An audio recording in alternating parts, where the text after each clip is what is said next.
Hey there. Today we killed a couple pigs and we made a whole bunch of cuts.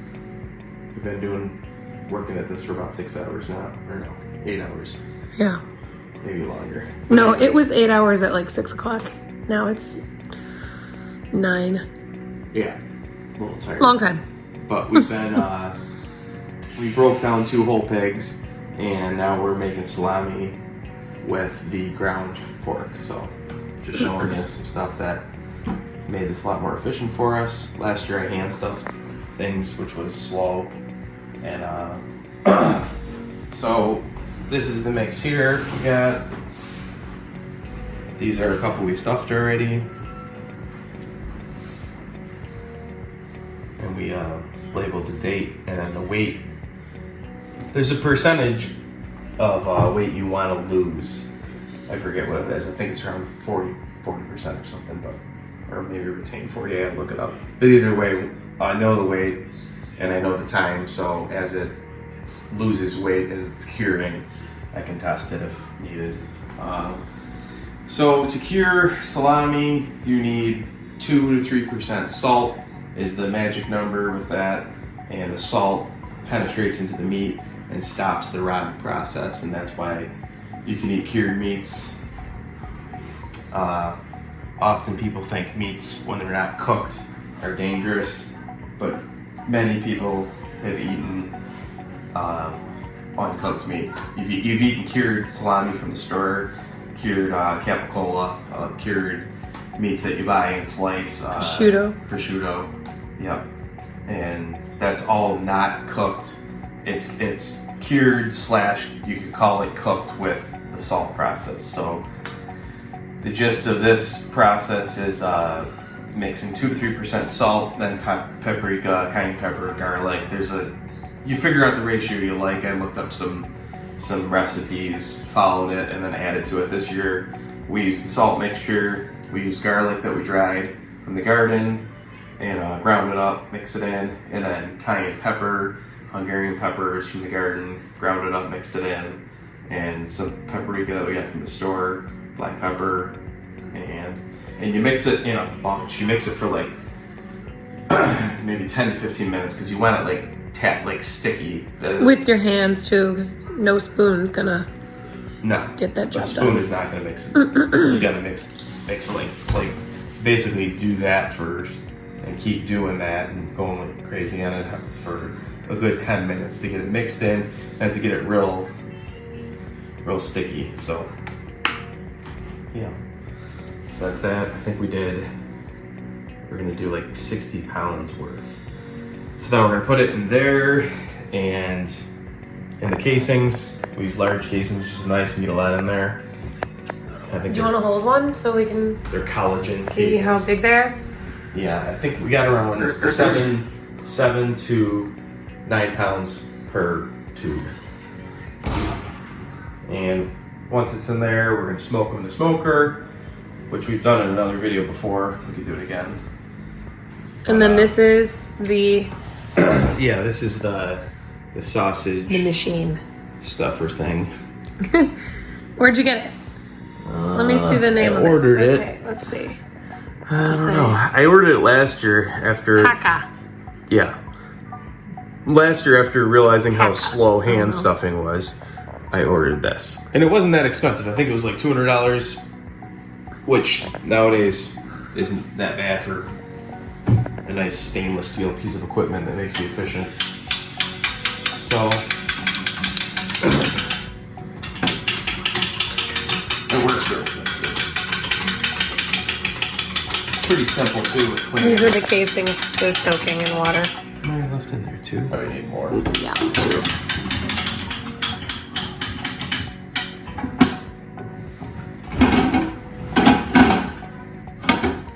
It's designed So you can raise that up. You can lift it a little bit and pull back, and then it can hinge like that, or you can take it right off. Clean it. But it's pretty darn easy to fill. You fill it while it's there, or put it Oh in. yeah, okay. The last times that he filled it, he just pulled it towards him and put more sausage in, or salami mix. Sorry, it's not sausage. It's salami. Salami.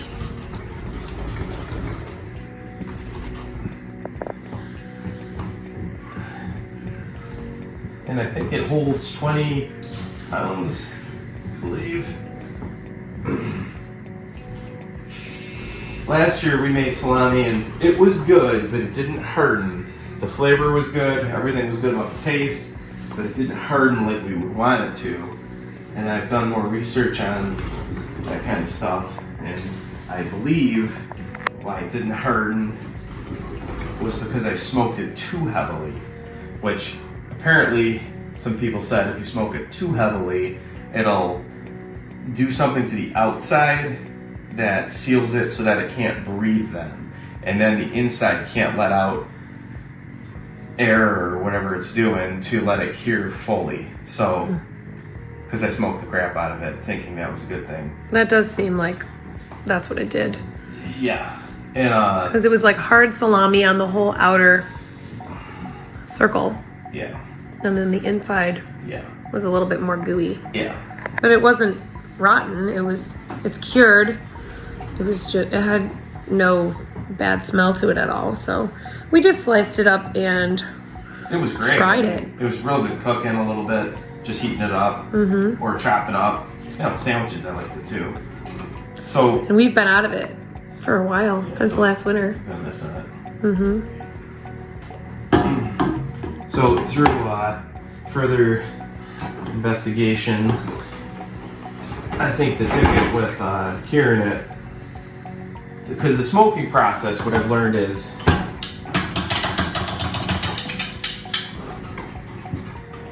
the smoking process, what it's doing is the smoke is passing by the salami, or the sausage, or whatever you're doing. And so the salt is penetrating into the meat and stopping any rotting happening. And then the other seasonings are flavor, probably also helping any sort of bacteria, because there's fresh garlic in there, which kills all sorts of stuff too, and it's great for you. So that's curing it in the inside fully, but then the smoke on the outside is killing the bacteria on the outside, which makes it so you get a nice red look on the outside. And I tested this last year because I did one tube of salami that was salted, smoked the same way as another tube that was salted and not smoked. And the one that was not smoked was brown on the outside, and the one that was smoked was nice red, something you'd see like a finished product at a store. So smoking it does a big thing, which makes you think about smoke also in different aspects, what it could be good for.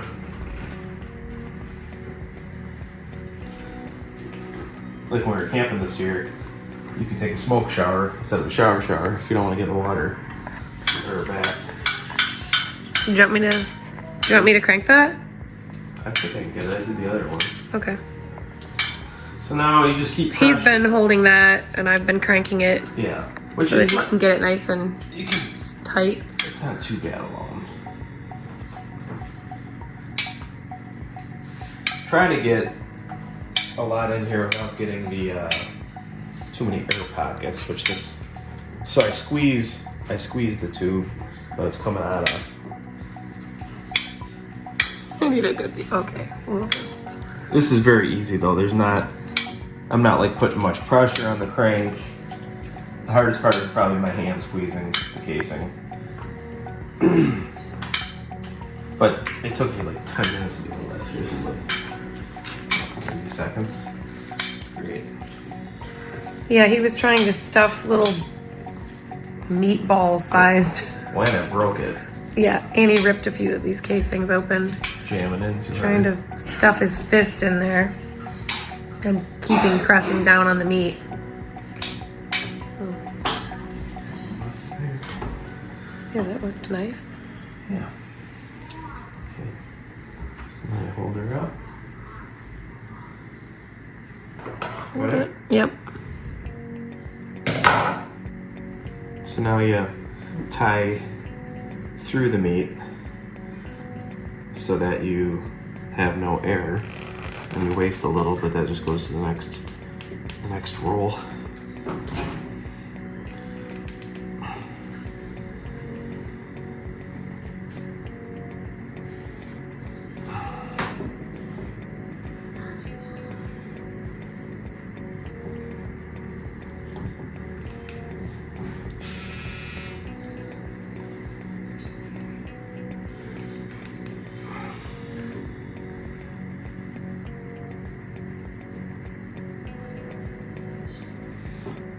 twine, it's a little tricky because you pull it tight, but you don't want to pull it too tight because it snaps. Did that earlier. And then you would punch me because I'm standing right here. Yeah, there you go. That's like a 8-pound salami. I love salami. And then before these are ready to get put in the smokehouse, you're gonna poke them, right? Yeah. Go around the hole, Yep. up and down, all around. Do that, and it makes sense. Poke it with a push pin. Yep.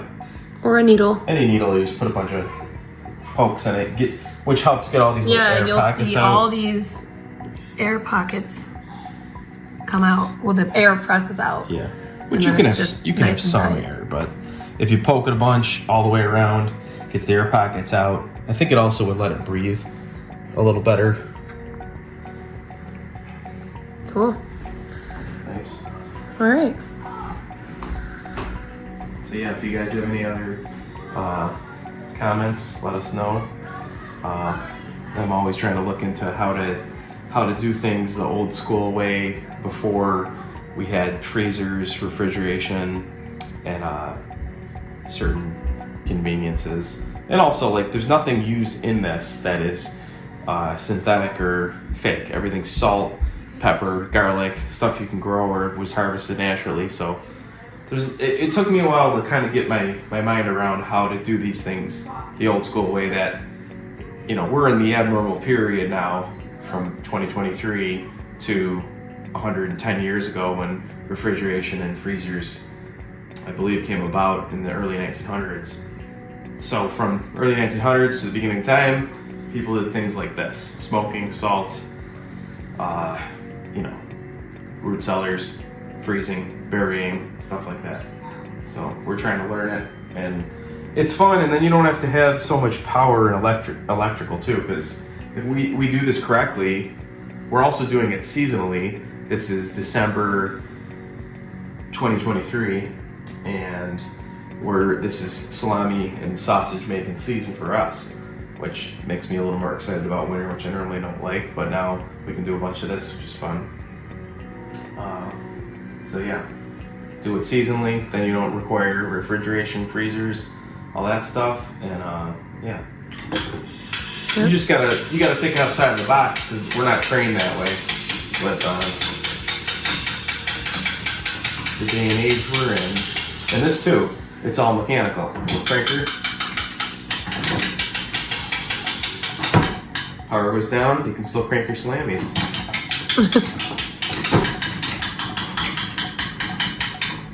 Well, thank goodness. It's so delicious.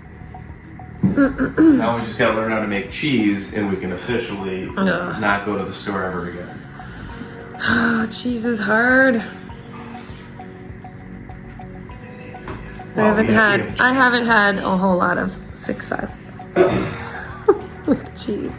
I don't know if I've only tried twice. It's getting easier. I think there's 2 gears on this thing too. Isn't there? This one too. There's 2 settings. One's faster. I don't know which one I'm on. Faster, the slow one. This seems fine though. I don't know why you would have to go much faster. I guess when you get good at it, maybe you can really pound out some casings. And there's all sorts of casing attachments too. We got the largest one on here. But there's small.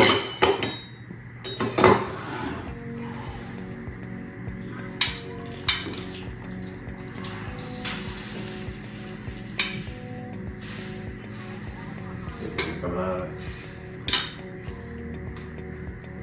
Oh.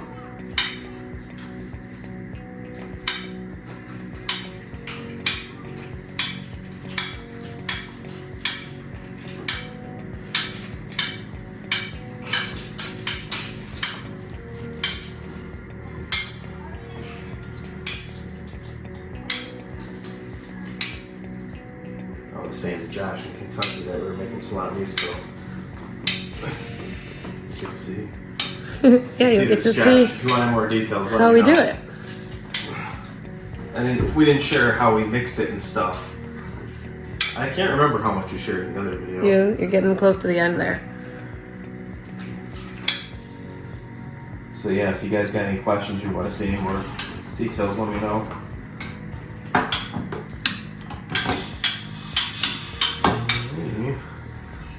Alright. Smells delicious.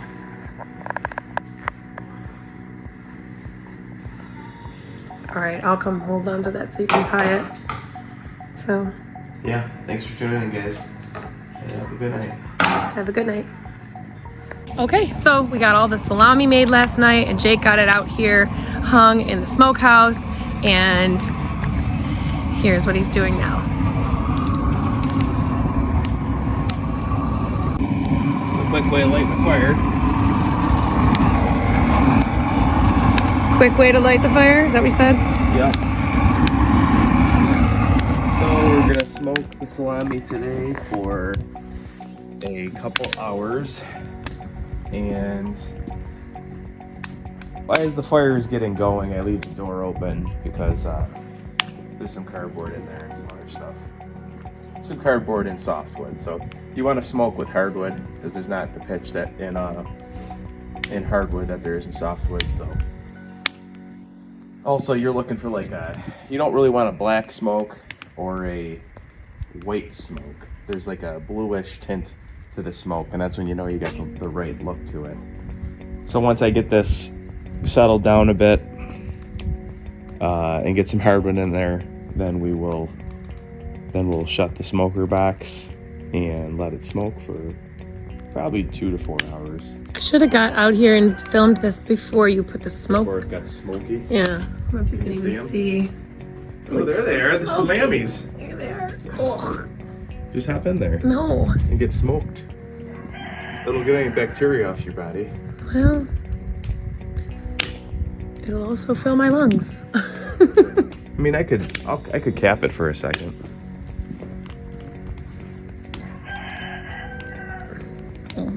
Oh. I was confused by what he meant by that. He means to cap that, where the smoke's coming in. That would be helpful.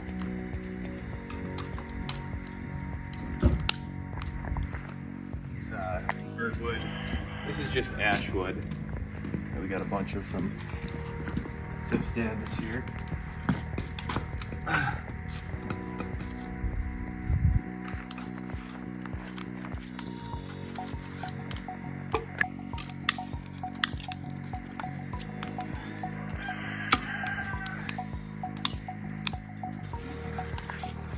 So the whole idea. Why don't you use that lid right there on the ground that someone left on the ground over there as the cap?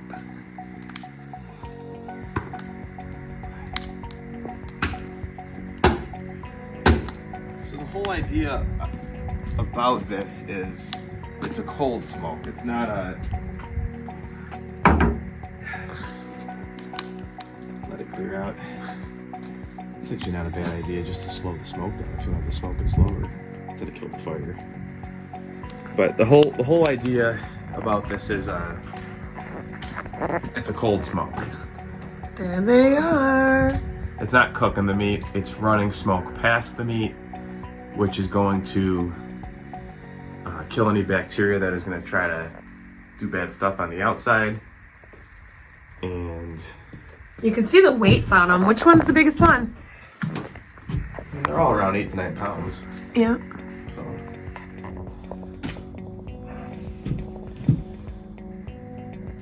So we'll smoke them today, and For how long again? 2 to 4 hours, Okay. and then I'll let them sit in here for a while. So at least a couple weeks in here. Even if it freezes outside? Well, that's a hard thing. It's got a lot of salt in it, and salt stops freezing, so it would actually have to get probably below like 23 for a little time to actually freeze it. I was concerned about that also, but it does not freeze unless it's pretty darn cold. So yeah, again, this is a cold smoke. It's not cooking it. It might flavor it a little bit, but for the most part, this is an old school way of combining salt with smoke to preserve a meat that you don't have to then freeze. You can even do it without smoking it. Okay. Smoking it is just the next level of preservation. It's giving it another step of preservation. So old You're so next level, honey. Well, so old communities before for refrigeration and stuff, everyone had smokehouses. It was common. This wasn't a rare thing whatsoever. Like everyone had one. Every farmhouse had a smokehouse. Every community, most houses. So this wasn't. And it, you know, now when you think of smoking, you think of cooking with a smoker. But this isn't cooking. This is curing and preserving. So if this was sausage or prosciutto or salami or capicola, which is just from different cuts of the meat and different pieces, it would all be done the same process. Now, obviously, there's an art to making things more and more flavorful and taste good, which is also how the pig's raised, and then also getting your seasoning right and your timing, and you know, there's some old Italian guy was telling me like, yeah. You know, he salts it, does this thing, then he squeezes it. He lets it hang for a while, and then he actually squeezes it with he said he did it with like a jack up on the ceiling and squeezed any other moisture out of it, and then rubbed it down with wine. So there's all sorts of like tricks and techniques, and we're just honing the salami one for now. And once we do this, maybe we'll do some pig legs and try to do some prosciutto, which we did do at my dad's a few times. I kind of like this better. There's no bone in it. The prosciutto shrinks a lot, then you get the bone in it. You get a lot of, seems like you get a lot of loss. This is a lot of bang for your buck, which I like to be productive with things I do. So we did. Yeah, many? I started off doing, well, last time I did like 30 We did 30 6 pounds. last year, right? Or we did 25 pounds. Okay. But we did 20 the first batch, so it was 45. But this year we started with 65 pounds. And we're probably going to do at least another 65 pounds before the winter's over. You can see the moisture coming out of each one of them. Yeah. From the salt. Yeah. Because you used this push pin, just a little push pin, and you poke holes in the whole thing all around it. And it lets all the air pockets out and the liquid, any moisture. And if you're ever designing a smokehouse, because if you want a cold smoke, the more you want the smoke to be a cold smoke, you want there to be distance between this and as it goes into the smoker. So like it's hot, you know, obviously this gets real hot, and as you follow it, it starts to cool down. And by the time you get here, it's not even hot. So that keeps it, you know, it's never getting above 80 degrees. So it's not actually cooking it. You start cooking it, you start defeating the purpose of what the salt's doing. Cool. You can think of salt as cooking it if it makes it, you know, makes you think of it easier, I guess. Yeah. Salt. This is the benefit of being in a colder climate, though. I mean, if you're in Florida, I'm sure this process is much more difficult. I'm sure there are ways, but also in a warmer climate, before modern conveniences, everything you harvested was fresher. You could probably only have to save things a week or so because you're not going at any dead time. Like in the colder climate you are, the longer the dead time. So in New York, we have dead. Everything's like dormant and dead from January to too long. March, well, April realistically. And but it's salami making season, so you can think of it differently and have some fun. I guess if you like skiing, but I don't like skiing or snowmobiling. Or sledding. Or snow at all. No, I like hunting in the snow. Yeah. It's fun. And that's about it. I like hibernating in the house in the snow. But the cold is great. There's no rush when it's cold. You can salt the meat. I hung them out here last night. I wasn't in a rush for anything. Came back today, or we started smoking it today. Yeah. Now we got deer hanging right over there. That'll be our next project is piecing that deer up. So, yep. Alrighty. Well, thanks for tuning in. If you guys got any questions on cold smoking or any other ideas you think I should do, or things I've missed, let me know. Yeah. And if you haven't already, please subscribe to our channel. And if you want to share our videos with anyone you know that would be interested or think our content is cool, go ahead and share that and like our videos. That would be great. It would really help us out. So long for now. Thanks. See you later.